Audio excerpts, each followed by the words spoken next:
ോട് ഓർമ്മപ്പെടുത്തുകയാണ്. സഹാബത്തെ മഹദി ഇമാം കടന്നു വരുന്ന സമയമാ. അദ്ദേഹം പരിശുദ്ധമാക്കപ്പെട്ട ഹറം ഷരീഫിൽ മഖാം ഇബ്രാഹിമിന്റെ സ്ഥലത്ത് വന്നുകൊണ്ടിരിക്കുമെന്ന് നബിയുനാ റസൂലുള്ളാഹി മിൻ ഔലാദി ഫാത്തിമ. മദീനക്കാരനാണ് ബഹുമാനപ്പെട്ട മഹദി ഇമാം. എന്റെ മകളാകുന്ന ഫാത്തിമയുടെ മക്കളിൽപ്പെട്ടതാണ് മിൻ സുലാലത്തി ഹസൻ.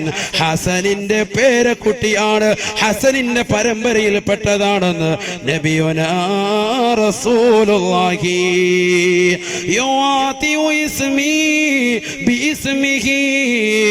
എന്റെ പേര് അദ്ദേഹത്തിന്റെ പേരുമായി സാമ്യമുള്ളതാണ്, അഥവാ മുഹമ്മദ് എന്നായിരിക്കുമെന്ന് നബിയുനാ റസൂലുള്ളാഹി. വഇസ്മു അബീഹി